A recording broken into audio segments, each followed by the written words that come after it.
दोस्तों, आज हम छत्रपति शिवाजी महाराज के जीवन का एक ऐसा युद्ध देखने जा रहे हैं जो बहुत प्रसिद्ध नहीं है लेकिन उतना ही महत्वपूर्ण जरूर है, क्योंकि यह उनकी मुगलों से या सीधे औरंगजेब से हुई पहली लड़ाई है। और यह लड़ाई पहले महाराज ने ही मुगलों जैसे दुर्जय दुश्मन के खिलाफ छेड़ी थी। वह उन्होंने क्यों छेड़ी, इसके पीछे उनकी राजनीति क्या थी, इस लड़ाई की पृष्ठभूमि क्या थी, यह युद्ध कहां, कब और कैसे हुआ था। जब औरंगजेब को इस बात का पता चला तो उसकी प्रतिक्रिया क्या रही, महाराज के इस कदम को रोकने के लिए उसने क्या कदम उठाए। चूंकि महाराज को उसके भविष्य के आंदोलनों की पूर्व कल्पना थी, उन्होंने पहले से ही क्या उपाय किए थे और इस आक्रामकता और सामयिक कूटनीति के दूरगामी परिणाम क्या हुए। इन सभी सवालों के जवाब जानने के साथ साथ महाराज के व्यापक उद्देश्य को समझने के लिए इस महत्वपूर्ण इतिहास के इस प्रसंग को अंत तक अवश्य देखें और जानकार बने। यह है साल 1657 का इतिहास। इस समय तक शिवाजी महाराज आदिलशाही, सिद्दी, पुर्तगाली, अंग्रेज इन सभी विदेशियों को अपना करतब दिखा चुके थे, लेकिन मुगलों से वैसा बैर नहीं मोल लिया था। मुगलों की तुलना में क्षेत्र, सामरिक ताकत और आर्थिक समृद्धता के मामले में महाराज के नवनवीन छोटे से राज्य की तो बात ही छोड़ दें। आदिलशाही और कुतुबशाही जैसे पुराने शाही भी बहुत ही छोटे थे। उस समय के इस हिंदुस्तानी नक्शे पर जरा एक नजर डालें तो आपको इसका पूरा अंदाजा हो जाएगा। इतनी विशालता और अपार शक्ति वाले किसी शत्रु से मुकाबला करने का विचार भी किसी का भी सीना कुचल देगा, लेकिन महाराज की तो बात ही कुछ और थी।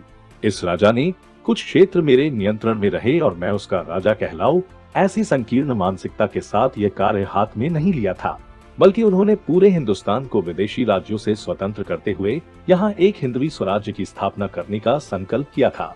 इसलिए वह कोई भी साहसिक कदम उठाने और कड़ी मेहनत करने के लिए हमेशा तैयार थे। उसी तरह राजा को ये भी बहुत अच्छे से पता था कि अपनी आखिरी टक्कर इन ताकतवर मुगलों से ही होने वाली है। इसलिए वे मुगलों जैसे दुर्जय शत्रु का सामना करने के लिए पहले से ही तैयार थे, लेकिन सही समय और संपूर्ण योजना के बिना वह किसी भी काम को हाथ नहीं लगाते थे। और इसलिए सही अवसर की ताक लगाए बैठे राजा ने ऐसा अवसर सटीक भांप लिया और उसका फायदा उठाने के लिए अपने कार्यक्रम की योजना बनाने लगे। दोस्तों, हम यहाँ एक अंतर समझाना चाहते हैं कि किसी भी शासक के लिए अपने सबसे शक्तिशाली दुश्मन को जानना बहुत जरूरी है, क्योंकि बाकी सभी को आप कितना भी डराएं, धमकाएं, उन पर अपनी दहशत बिठाएं, लेकिन किसी भी राष्ट्र की अंतिम लड़ाई उसके सबसे शक्तिशाली शत्रु से होती ही है। इसलिए ऐसे शत्रु से अंधी मित्रता बनाए रखने में हमेशा हानि ही होता है, क्योंकि ये दोस्ती आखिर चूहे बिल्ली के रिश्ते जैसी ही साबित होती है। इसलिए यदि ऐसे दुर्जय शत्रु को परास्त करने का अवसर मिले तो उसे कतई ही नहीं गंवाना चाहिए। लेकिन इस मामले में राणा रणजीत सिंह जैसे बहादुर राजा द्वारा की गई गलती की वजह से उनके चालाक लोमड़ी दोस्त अंग्रेज ने उनके मृत्यु के तुरंत बाद अपने इस अच्छे दोस्त के राज्य को पूरे हक से खालसा कर दिया। लेकिन छत्रपति शिवाजी महाराज ने ऐसे दुश्मनों और उनके इरादों की पहचानने में ऐसी कोई गलती नहीं की थी और इसलिए उनका राज्य उनके पीछे बढ़ता गया, अजय रहा। इतिहास से भविष्य के लिए हमें यही सीख लेनी चाहिए, है ना? आइए महाराज के इस इतिहास पर वापस चलते हैं। इस समय शाहजहां दिल्ली का सम्राट था, जबकि शाहजहां का तीसरा पुत्र औरंगजेब मुगलों के दक्षिण के सूबेदार के रूप में शासन कर रहा था। 1636 में आदिलशाही की मदद से शाहजहां के नेतृत्व में मुगलों ने निजाम शाही को उखाड़ फेंका और निजाम शाही मुल्क को आपस में बांट लिया। लेकिन मुगल सिर्फ इतने से थोड़े ही संतुष्ट होने वाले थे। उसकी लालसा बहुत बड़ी थी। मुगल पूरे भारत में मुगल शासन का एकाधिकार स्थापित करना चाहते थे और शिवराय इस बात से पूरी तरह वाकिफ थे। तो अब 1656 के उत्तरार्ध में आदिलशाही को उखाड़ फेंकने की दृष्टि से दिल्ली के दरबार में मुगलों की योजनाएं चल रही थी। तब शिवाजी महाराज की मदद लेने के बारे में भी गुफ्तगू की गई थी, क्योंकि उस समय शिवाजी महाराज की मदद उनके लिए फायदेमंद ही रहने वाली थी और उसके बाद उनके लिए अकेले शिवाजी महाराज को पकड़ के खत्म करना बेहद आसान था। ऐसा हालांकि उस समय उन्हें लग रहा था। इन सभी अटकलों के अनुसार शिवाजी महाराज की मदद भी दोस्ती के प्यारे पर्दे के पीछे से मांगी गई और तुरंत बाद 1657 में मुगलों ने बीजापुर के साथ संधि तोड़ दी। फरवरी के महीने में औरंगजेब ने आदिलशाही पर युद्ध की घोषणा की और पहला हमला बीदर किले पर किया। परिणाम स्वरूप आदिलशाही और मुगलों को शिवाजी राजे की गतिविधियों पर ध्यान देने का कोई समय नहीं बचा। कोई कौन सी भी खाल पहन के दोस्ती का हाथ आगे बढ़ाए। लेकिन इस चालाक राजा को अपने फायदे और नुकसान को ठीक से समझने की कला जन्म से ही हासिल थी और इसीलिए राजा के ये बात पूरी ध्यान में आ चुकी थी कि इन दोनों के बीच की लड़ाई का लाभ वे कैसे उठाने वाले हैं। उसी प्रकार न ही वे शत्रु पर संकट आने पर उस पर आक्रमण करना ठीक नहीं, ऐसे संतों महंतों के शुद्र विचारों में फंसे रहे। एक बार ऐसा अवसर छूट जाए तो भविष्य में उसके कितने दुर्गामी और दीर्घ परिणाम भुगतने पड़ते हैं, ये हमारे इस प्यारे देश से ज्यादा कौन जान पाएगा भला। मतलब ये विचार सामान्य जनमानस के लिए ठीक है, लेकिन शासकों को ऐसे भोले भाले विचारों में अटके नहीं रहना चाहिए। इसके विपरीत उन्हें ऐसे हर एक अवसर का लाभ हरगिज उठाना चाहिए, उसमें ही उनकी और देश की भलाई होती है। ये बात महाराज बहुत अच्छी तरह से जानते थे और याद रहे। इसीलिए वे अपने शासनकाल के सिर्फ 30 वर्षों के भीतर एक स्वतंत्र और सार्वभौम स्वराज्य की स्थापना करने में सफल रहे। इस अवसर का लाभ उठाने के लिए महाराज ने सबसे पहले आदिल शाही के उत्तरी कोंकण क्षेत्र को अपने राज्य में शामिल कर लिया। कल्याण भिवंडी से लेकर चौल से रायरी तक का सारा प्रदेश मई 1656 से पहले ही महाराजा के नियंत्रण में आ चुका था। इस समय उन्होंने अपने सरदार रघुनाथ बल्लाल अत्रे को कोंकण के अभियान पर भेजा और दाभोल बंदरगाह और वहां की थानों पर भी कब्जा कर लिया। अब आदिल शाही से जितना लाभ उठाना चाहते थे उतना उठाकर उन्होंने अपना मुहरा मुगल शाही की ओर मोड़ा और तुरंत अपने चतुर वकील सोनूपंत रबीर को बीदर जिले में औरंगजेब के पास भेज दिया और बहुत विनम्रता से अनुरोध किया कि मैं मुगल प्रतिनिधि के रूप में रहने के लिए तैयार हूँ, लेकिन निजाम शाही कोंकण का हिस्सा कल्याण भिवंडी चौल जो मेरे पास है वो मुझे जहागिरी करके दे दे, तभी मैं उसे अपने कब्जे में ले लूंगा। अब ये मुल्क किसका था? आदिल शाही का? किसने जीता था? छत्रपति शिवाजी महाराज ने ही। ऐसे खुद ही जीते हुए मुल्क के हक के लिए अनुमति किससे मांग रहे थे? तो औरंगजेब से। यह क्या गौड़ बंगाल है भाई? तो दोस्तों इसे शुद्ध बगुला भगत नीति कहते हैं। महाराज औरंगजेब को बिन मांगा बड़प्पन देकर उसे चढ़ा रहे थे और बेखबर रख रहे थे। तब तक औरंगजेब के हिसाब में शिवाजी एक मामूली छोटा जमींदार था जो आदिल शाही के खिलाफ विद्रोह कर रहा था, और ऐसा गुंडा खुद होकर अपने सामने झुक रहा है, यह देख उसे खुशी ही हुई थी। इसके अलावा ये सब मुल्क आदिल शाही का था, इसलिए वो महाराज को बहाल करने में औरंगजेब का क्या जाने वाला था। तो उसने महाराज की विनती खुशी खुशी कबूल कर ली और वैसा अनुमति का पत्र महाराज को दे दिया। औरंगजेब की नजर में फालतू रहे इस पत्र के सही मूल्य से महाराज पूरी तरह वाकिफ थे, क्योंकि यह उनके खेल का ही एक हिस्सा था। अपनी सोच का कुछ भी अता पता लगने दिए बिना उन्होंने औरंगजेब को धोखा देके उसे बेहोशी में रखा और केवल 7 दिन बाद 30 अप्रैल 1657 को उन्होंने अचानक मुगलों के यानी औरंगजेब के ही जुन्नर जिले पर हमला कर दिया। महाराज ने जासूसों के माध्यम से इस क्षेत्र की पूरी जानकारी प्राप्त कर इस प्रांत को पहले से ही निशाना बनाकर रखा था और अब उचित समय पर उचित योजना बनाकर सही मंसूबे के साथ इसे लागू कर रहे थे। महाराज ने इससे पहले मोगली मुल्क में कोई छेड़खानी नहीं की थी और अब उन्होंने औरंगजेब से दोस्ती कर मुगलों को बेहोश भी कर दिया। उस बेहोशी में ये जुन्नर का किलेदार भी आ गया। अंधेरे में महाराज जुन्नर पहुँचे। सुरक्षा के लिए जुन्नर के चारों ओर प्राचीर थी।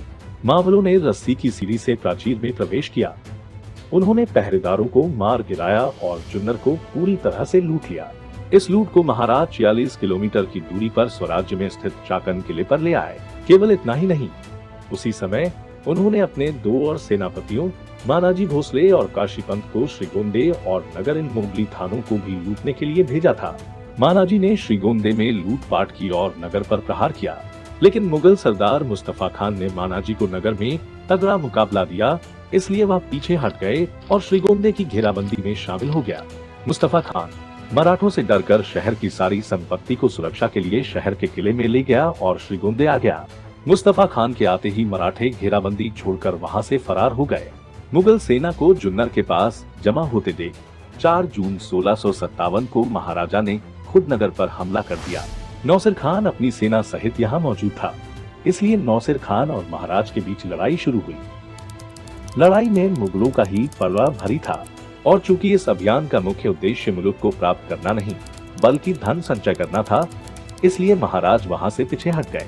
लेकिन फिर भी महाराज 700 मुगली घोड़ों और कुछ हाथियों को कब्जा कर लेने में कामयाब रहे। उस समय औरंगजेब ने बीदर पर विजय प्राप्त कर ली थी और वो कल्याणी को घेरने के लिए निकल पड़ा था। रास्ते में ही उसे महाराज के हमले की हकीकत का पता चला। और तब उसे उस पत्र का मकसद समझ में आया। ये जानकर कि बिन मांगे मीठे वचन देकर शिवाजी महाराज ने उसे धोखा दिया है, उसका क्रोध बेकाबू हो गया।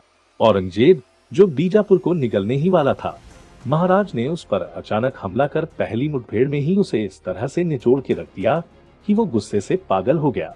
उसने तुरंत मुल्ताफा खां, उशेदा खां, रायकरण सिंह, राय सिंह, शाहिस्ते खां और अब्दुल मुनीम को महाराज पे हमला करने भेज दिया। उसने इन सरदारों को बहुत सख्त आदेश दिया कि शिवाजी के मुल्क तबाह कर दो, लोगों को मार डालो, दैत कतई न दिखाओ, सब कुछ लुट लो, पुणे और चाकन शिवाजी के थानों को मिट्टी में मिला दो, अपने मुल्क के जो लोग शिवाजी से जुड़े हैं उन सभी के सिर फोड़ दो। इन हुक्मों से औरंगजेब कितना नाराज हुआ था, इसका हमें पूरा अंदाजा हो जाता है।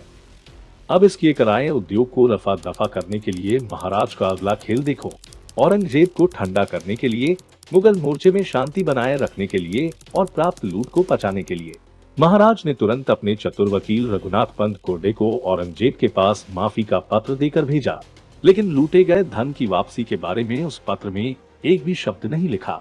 राजा ने पहले ही भांप लिया था कि औरंगजेब उन्हें बिना किसी झिझक के माफ कर देगा और उसने वैसा ही किया। औरंगजेब क्षमाशील या बड़े दिल वाला तो बिल्कुल नहीं था। जिसने अपने सगे भाई दारा शिकोह को, अपने भतीजों को तड़पा तड़पा कर मार डाला था, उसे इस काफिर पर कैसे रहम आ सकता था भला? असंभव, असंभव। तो फिर इस माफी के पीछे क्या कारण था? इसका कारण यह था कि इस समय शाहजहां बादशाह गंभीर रूप से बीमार पड़ गया था। उसकी मौत की अफवाहें भी उड़ रही थी। तो अब इस समय मुगल रीति रिवाजों के मुताबिक सिर्फ एक ही सबसे महत्वपूर्ण कार्य बचा था और वह था दिल्ली के सिंहासन पर कब्जा करना। और ऐसे में क्या औरंगजेब जैसा महत्वाकांक्षी राजकुमार पीछे छूट जाने वाला था? तो बिल्कुल नहीं। और इसलिए औरंगजेब के दिलो दिमाग में इस वक्त सिर्फ दिल्ली के राजगद्दी के ही ख्याल होंगे और उसका ध्यान दक्खन से पूरी तरह हट गया होगा। यह चाणाक्ष महाराज को निश्चित रूप से पता था और इसलिए औरंगजेब ने अपनी तनाव भरी अवस्था में महाराज को माफ भी कर दिया और उन्हें वैसा खत भी भेज दिया। इस हड़बड़ी के माहौल में औरंगजेब को आदिल शाही के साथ भी समझौता करना पड़ा। इस समझौते से आदिल शाही अब फिर से स्थिर हो जाएगी और वो निश्चित रूप से अपने अपमान का बदला लेने के लिए उसके खिलाफ कोई नया अभियान शुरू करेगी। ये महाराज को स्पष्ट रूप से पता था। आदिल शाही अधिकारी अफजुल खान का अगला अभियान उनकी इस दूरदर्शिता का ही प्रमाण है। इसलिए एक समय पर केवल एक ही शत्रु से बैर लेने के सूत्रानुसार मुगल मोर्चे को शांत रखने के लिए इस पत्र द्वारा की गई कूटनीति बहुत महत्वपूर्ण है। लेकिन अब औरंगजेब जैसे धूर्त और कपटी सेनापति को महाराज की नीति का अच्छा खासा अंदाजा हो गया था। इसलिए रास्ते में उसने न केवल मीर जुमला जैसे अपने प्रमुखों को बल्कि अली आदिल शाह को भी महाराज पर कड़ी नजर रखने के लिए कहा। औरंगजेब के आदेश के अनुसार सभी मुगल अधिकारी स्वराज्य की सीमा तक आ पहुँचे और वहीं फंसकर रह गए। वो क्यों? तो निसर्ग राजा के कारण। जरा इस युद्ध की तारीखों पर ध्यान दें। ये घटनाएं जून की शुरुआत में हुई। इस क्षेत्र में जून के मध्य से भारी वर्षा शुरू हो जाती है। नदियों और नालों में बाढ़ आ जाती है और उस वक्त अब जैसे पुल और पक्की सड़कें न होने की वजह से कहीं भी आना जाना पूरी तरह बंद हो जाता था। इस बात का भी इस युद्ध में महाराज द्वारा ऐसे इस्तेमाल किया गया था। अब इस तरह से खुद होकर मुगलों पर हमला करने की मंशा के बारे में जानते हैं, जिससे इस युद्ध के दूरगामी परिणाम भी हमारे ध्यान में आ जाएंगे। पहली महत्वपूर्ण बात, औरंगजेब एक जहरीला, विश्वासघाती और महत्वाकांक्षी पड़ोसी था। आदिल शाही को नष्ट करने की कोशिश करने से पहले ही उसने कुतुब शाही का गला घोंटने का भी काम चालू कर दिया था। अब आदिल शाही को नष्ट करते हुए ही वो किसी भी वक्त महाराज के स्वराज्य में भी घुस सकता था। उस समय महाराज ने आक्रामक प्रतिरोध, ऑफेंसिव डिफेंस की रणनीति अपनाई और युद्ध का मैदान भी मुगलों का ही इलाका चुनकर स्वराज्य को पूरी तरह से सुरक्षित रखा। इस तरह युद्ध का समय और युद्ध की जगह महाराज ने ही तय करने की वजह से स्वाभाविक रूप से महाराज ने मुगलों को रक्षात्मक मतलब डिफेंसिव डिफेंस की रणनीति अपनाने पे मजबूर कर दिया। इस ऑफेंसिव डिफेंस रणनीति के फायदों को ताजा उदाहरण देकर स्पष्ट करते हैं। कुछ साल पहले कश्मीर पर हुए आतंकवादी हमले की कड़े निषेध के बावजूद आतंकवादी जमात हमारे देश की आर्थिक राजधानी मुंबई तक घुसपैठ कर देश के किसी भी मासूम, निरपराध, निहत्थे नागरिक को बेरहमी से मार रहे थे। इतना ही नहीं बल्कि वे देश की राजधानी दिल्ली में घुसपैठ करने और राजनीतिक नेताओं के साथ संसद भवन को ही उड़ाने की भी कोशिश कर चुके थे। लेकिन तब भी देश भर से केवल जोरदार निषेध ही व्यक्त किया जा रहा था। लेकिन अब जब भारतीय सेना ने पाकिस्तानी सीमा में घुसकर आतंकवादियों को मार गिराया, उसके बाद रातों रात कश्मीर मसला सुलझने के बाद भी कहीं से कोई विरोध नहीं हुआ। यह आक्रामक रक्षा, ऑफेंसिव डिफेंस की ताकत है, जिसका प्रयोग महाराज ने उस समय के लगभग सभी लड़ाइयों में किया था। दूसरा उद्देश्य ये था कि उस समय आदिलशाही खत्म होना महाराज के लिए घातक साबित होने वाला था। तो जब तक स्वराज्य पर्याप्त रूप से मजबूत नहीं हो जाता, तब तक नाम के लिए ही सही, लेकिन आदिलशाही सत्ता का जीवित रहना बेहद जरूरी था। यह जानकर महाराजा ने आदिलशाही का गला घोंटने वाला औरंगजेब के आक्रमण का फांस ढीला करने के इरादे से औरंगजेब ने उनकी ओर बढ़ाया हुआ मित्रता का मतलबी हाथ ठुकरा दिया और उसके खिलाफ एक और मोर्चा खोल दिया। औरंगजेब ने आदिलशाही मुल्क के बीदर कल्याणी क्षेत्र को घेर लिया था, जो स्वराज्य के कुछ दक्षिण पूर्व में था। दबाव को कम करने के लिए महाराजा ने स्वराज्य के उत्तर पूर्वी भाग में मोगली, जुन्नर, नगर और श्रीगोंदे पर हमला किया। जैसा कि अपेक्षित था, औरंगजेब को दो मोर्चों पर ध्यान केंद्रित करना पड़ा और आदिलशाही विलुप्त होने का खतरा फिलहाल टल गया। अर्थात महाराज स्वराज्य को अनुकूल शत्रु को अपने पड़ोस में पाल रहे थे और अपनी आवश्यकता अनुसार समय समय पर अपने शत्रु का भी इस्तेमाल करते थे। इस संदर्भ में आदिलशाही की मजबूरी और औरंगजेब की महत्वाकांक्षी प्रवृत्ति, दोनों का भी स्वराज्य के संवर्धन और विस्तार की दृष्टि से लाभ लेने में छत्रपति शिवाजी महाराज ने जो अप्रतिम कूटनीति दिखाई, वह वाकई विस्मयकारी आश्चर्यजनक है। दोनों के झगड़े में फायदा उठाने वाले बहुत से उदाहरण हमारे इतिहास के पत्ते पत्ते पर देखने को मिलेंगे, लेकिन उनमें से बहुतांश उदाहरण एतद्देशीय राजाओं की मूर्खता की वजह से इस देश के दुश्मनों ने उठाए हुए फायदे के ही मिलेंगे। लेकिन एक एतद्देशीय राजा ने दो परखियों के बीच के झगड़े का लाभ उठाने वाला इससे बेहतर उदाहरण और कौन सा हो सकता है।